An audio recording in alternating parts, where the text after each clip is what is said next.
আসসালামু আলাইকুম। বিবিসি আন্তর্জাতিক বিশ্ব সংবাদে আপনাকে স্বাগত। শুরুতে সংবাদ শিরোনাম, পরে বিস্তারিত। ইন্নালিল্লাহ, পুরো মধ্যপ্রাচ্যে আবারও তৃতীয় বিশ্বযুদ্ধ ছড়িয়ে পড়েছে। চলছে হামলার পর হামলা। এবার ইসরায়েলের বিরুদ্ধে শক্তিশালী পদক্ষেপ নেওয়ার ঘোষণা দিয়েছে তুরস্ক। তারাও এবার ইসরায়েলের বিরুদ্ধে যুদ্ধে যোগ দিতে চলেছে। এর ফলে জায়নবাদীরা চরমভাবে ধরাশায়ী হয়েছে। তারা কল্পনা করতে পারেনি যে মুসলিমদের শক্তিশালী দেশ তুরস্ক এবার জায়নবাদীদের বিরুদ্ধে কাজ করবে। জায়নবাদীদের একদম ধরাশায়ী করে ফেলা হচ্ছে। পরিস্থিতি খুবই খারাপের দিকে চলে যাচ্ছে। তুরস্কের প্রেসিডেন্ট ঘোষণা দেওয়ার পরই ইহুদিবাদীদের থরে কম্পন শুরু হয়ে গেছে। যে কোনো মুহূর্তে তুরস্ক থেকে ইসরায়েলে হামলা চালানো হবে বলে তুরস্কের প্রেসিডেন্টের নির্দেশনা এসেছে। তার মানে এখান থেকেই তৃতীয় বিশ্বযুদ্ধ শুরু হতে চলেছে। চলছে হামলার পর হামলা। আর এর মাঝে আমাদের হাতে এসে পৌঁছেছে এই যুদ্ধের সর্বশেষ গুরুত্বপূর্ণ সব থেকে তাজা আপডেট সংবাদ আপনাদের জানিয়ে দিব।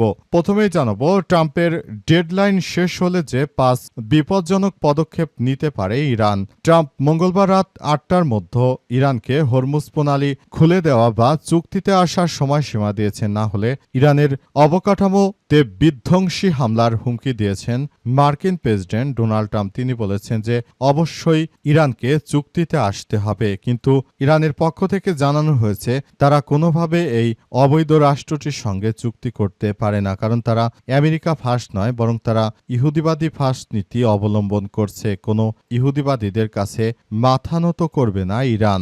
আমেরিকা চাইলে যা খুশি করতে পারে, তাতে কিছু যায় আসে না বলে ইরানের পক্ষ থেকে এই বার্তা দেওয়া হয়েছে। এর ফলে মার্কিন প্রেসিডেন্টের মুখে চপেটাঘাত করল ইরান। এরপর জানাবো, ইসরায়েলের বিরুদ্ধে পদক্ষেপ নেওয়ার হুঁশিয়ারি এরদোয়ানের। আলহামদুলিল্লাহ, তুরস্কের প্রেসিডেন্ট রিসেপ তাইপ এরদোয়ান বলেছেন লেবানন বা ইরানের উপর যে কোনো হামলা তুরস্কের উপর হামলা হিসেবে বিবেচনা করা হবে। সেই সঙ্গে প্রয়োজনে ইসরায়েলের বিরুদ্ধে পদক্ষেপ নেওয়া হতে পারে বলে সতর্ক করেছেন তিনি। এদিকে এক বছরে 1639 জনকে ফাঁসি দিয়েছে ইরান। গত বছর অর্থাৎ 2025 সালে অন্তত 1639 জনকে ফাঁসি কার্যকর করেছে ইরান, যা 1989 সালের পর সর্বোচ্চ। দুটি বেসরকারি সংস্থার বরাদ্দে এই তথ্য নিশ্চিত করা হয়েছে। খবর এনডিটিভির। জানা গেছে, যারা ইহুদিবাদী ইসরায়েলের হয়ে সহযোগিতা করত এসব ব্যক্তিদেরকে আটক করে তারপর তাদেরকে ফাঁসি রশিতে ঝুলানো হচ্ছে বলে ইরানের পক্ষ থেকে নিশ্চিত করা হয়েছে। এবারে জানাবো, দক্ষিণ লেবাননে ইসরায়েলি হামলায় নিহত 5, আহত 9। অত্যন্ত দুঃখের সংবাদ যে জায়নবাদী ইসরায়েল তারা দক্ষিণ লেবাননে এখনও হামলা অব্যাহত রেখেছে। তারা আমাদের মুসলিম ভাই বোনদের টার্গেট করে বিমান হামলা চালাচ্ছে। এই জায়নবাদী ইহুদিবাদী ইসরায়েল তারা দক্ষিণ লেবাননে একদম সবকিছু ধ্বংস করে ফেলছে। তারা গাজার মতো আরেকটি পরিস্থিতির সৃষ্টি করতে চায় লেবাননে, যেটি আসলে আমাদের মুসলিমদের জন্য অত্যন্ত দুঃখজনক একটি ব্যাপার হয়ে দাঁড়িয়েছে। এবং সর্বশেষ জানাবো, ধর্ম অবমাননার মামলায় জামিনে মুক্ত বাউল শিল্পী আবুল সরকার। ধর্মীয় অনুভূতিতে আঘাত এবং ধর্মীয় অবমাননার অভিযোগে গ্রেপ্তার বাউল শিল্পী আবুল সরকারের জামিনে মুক্তি হয়েছে। আজ 11:12 গাজীপুরের কাশিমপুর কেন্দ্রীয় কারাগার হাই সিকিউরিটি কেন্দ্রীয় কারাগার 2 থেকে তিনি মুক্তি পান। বিষয়টি নিশ্চিত করেছে তার আইনজীবী। প্রিয় দর্শক, এতক্ষণ শুনছিলেন সংবাদ শিরোনাম, এবারে বিস্তারিত। তবে তার আগে বন্ধুরা, অনুরোধ থাকবে এই সংবাদটিতে একটি লাইক দিন। এই চ্যানেলে আপনি নতুন হয়ে থাকলে আমাদের সংবাদটি দেখতে দেখতে চ্যানেলটি সাবস্ক্রাইব করে রাখুন। কমেন্ট করে বন্ধুরা আপনার মূল্যবান মতামত জানিয়ে দিন আপনি বিশ্বের কোন দেশ থেকে বা বাংলাদেশের কোন স্থান থেকে আমাদের সংবাদটি দেখছেন এবং শুনছেন। আর বন্ধুরা, সংবাদটি আপনার সোশ্যাল মিডিয়া ফেসবুকে শেয়ার করে বন্ধুদেরও দেখার সুযোগ করে দিন। আর ইরান, ইসরায়েল ও যুক্তরাষ্ট্রের মধ্যে যুদ্ধে কোন পক্ষ জিতবে বলে আপনি মনে করেন সেটি কমেন্ট করে সারা বিশ্বকে জানিয়ে দিন। আপনি কোন দলকে মনে মনে সমর্থন করেন সেটি কমেন্ট করে সারা বিশ্বকে জানিয়ে দিন। আপনি কি ইরানকে সমর্থন করেন নাকি যুক্তরাষ্ট্র ও ইসরায়েলকে সমর্থন করেন? আপনি সেই বিষয়টি আমাদেরকে কমেন্টের মাধ্যমে জানিয়ে দিন। এবারে বিস্তারিত। ট্রাম্পের ডেডলাইন শেষ হলে যে 5 বিপজ্জনক পদক্ষেপ নিতে পারে ইরান। ট্রাম্প মঙ্গলবার রাত ৮টার মধ্যে ইরানকে হরমুজ প্রণালী খুলে দেওয়া বা চুক্তিতে আসার সময়সীমা বেঁধে দিয়েছেন, না হলে ইরানের অবকাঠামোতে বিধ্বংসী হামলার হুমকি দিয়েছেন তিনি। কিন্তু তেহরান নমনীয় হওয়ার কোনো ইঙ্গিতই দেয়নি। বিশেষজ্ঞরা বলছেন, সময়সীমা পেরিয়ে গেলেও ইরান কোনো সাধারণ প্রতিরক্ষামূলক পদক্ষেপ নেবে না, যেমনটা আগেও তারা করেনি। তেহরানের কৌশল হল লেয়ার্ড এসিমেন্টটি বা যুদ্ধের মূল্য এতটাই বাড়িয়ে দেওয়া যাতে বৈশ্বিক অর্থনীতি নিজেই ক্ষতিগ্রস্ত হয়। হরমুজ অবরোধ করলে ইরান এই 5টি বিপজ্জনক পদক্ষেপ নিতে পারে: 1. বৈশ্বিক আরও বড় অর্থনৈতিক ধাক্কা দেয়া, 2. তেলের আঞ্চলিক অবকাঠামো ধ্বংস করা, 3. সাইবার যুদ্ধ, 4. অ্যাক্সিস অফ রেজিস্ট্যান্সের ব্যবহার করা, 5. যুক্তরাষ্ট্রের কূটনৈতিক সাম্রাজ্যে ফাটল ধরানো। অর্থাৎ ইরান এখন থেকে এমনভাবে পথ চলছে যে যদি তারা নিজেরা কোনো কিছু করতে না পারে তাহলে তারা বিভিন্ন ওয়ে ব্যবহার করে শেষ পর্যন্ত মার্কিন যুক্তরাষ্ট্র এবং দখলদার ইসরায়েলি বাহিনীকে শেষ করে দেবে। তারা কখনোই মার্কিন যুক্তরাষ্ট্র দখলদার ইসরায়েলি বাহিনীর জন্য আসলে কোনো কিছুই করতে চায় না। পুরোপুরি পরিস্থিতি খুবই জটিল আকার ধারণ করেছে এবং সবকিছু ধ্বংসস্তূপে পরিণত করা হচ্ছে। মধ্যপ্রাচ্য জুড়ে দখলদার ইসরায়েলি বাহিনী যে কার্যক্রম শুরু করেছে এজন্য ইরান কোনোভাবেই তাদেরকে ছাড় দেবে না বলে ইরানের পক্ষ থেকে নিশ্চিত করা হয়েছে এবং তারা জানিয়েছে যে দখলদার ইসরায়েলি বাহিনী এবং মার্কিন যুক্তরাষ্ট্রের যে কোনো কার্যক্রমকে তারা শক্তভাবে প্রতিহত করবে।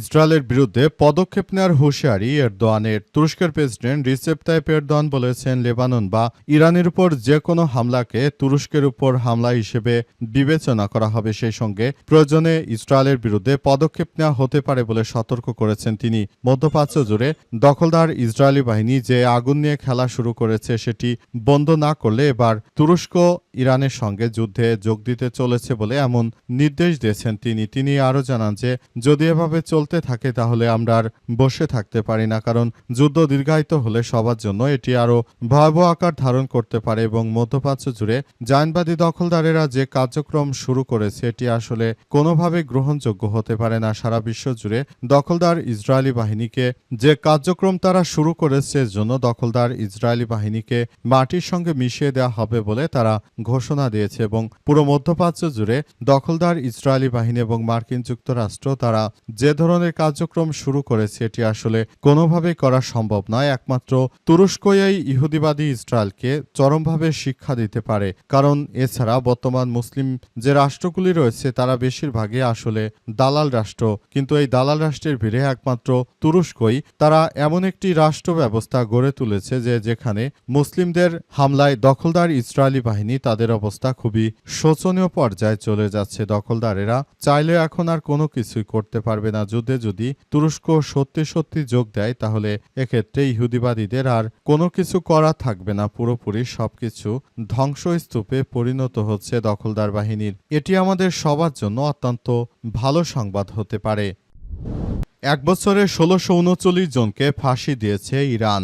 গত বছর থেকে এবছর পর্যন্ত মোট ১,৬৩৯ জনকে ফাঁসি দিয়েছে ইরানের সরকার। তারা জানিয়েছে যে দখলদার ইসরায়েলি বাহিনী এবং মার্কিন যুক্তরাষ্ট্র তাদের হয়ে এই সব ব্যক্তিরা কাজ করত। এরা হচ্ছে মোসাদের দালাল হিসেবে কাজ করত। এরা সব সময় আসলে এমনভাবে কাজকর্মগুলো চালাতো এবং মনে করা হতো যে সবকিছু তারা নিজেদের মতো করে নিয়ন্ত্রণে রাখার চেষ্টা চালিয়ে যাচ্ছে। কারণে এই ব্যক্তিদেরকে আসলে ফাঁসি রশিতে ঝুলানো হচ্ছিল বলে জানা যাচ্ছে। পুরো মধ্যপ্রাচ্য জুড়ে যে সংঘাতময় পরিস্থিতি এবং যে জটিলতার সৃষ্টি হয়েছে, জায়নবাদীরা যে কার্যক্রম শুরু করেছে এটি আসলে কোনোভাবেই মেনে নেওয়া যায় না। সবকিছু একদম ধ্বংসস্তূপে পরিণত হয়েছে। পরিস্থিতি খুবই দ্রুততার সঙ্গে পাল্টে যাচ্ছে। পুরো বিশ্বজুড়ে দখলদার ইসরায়েলি বাহিনী এবং মার্কিন যুক্তরাষ্ট্রের হয়ে যারাই ইরানে গুপ্তচর ভিত্তিক করছে তাদেরকেই ধীরে ধীরে ধরে তারপর আটক করে তারপর তাদেরকেই ফাঁসি রশিতে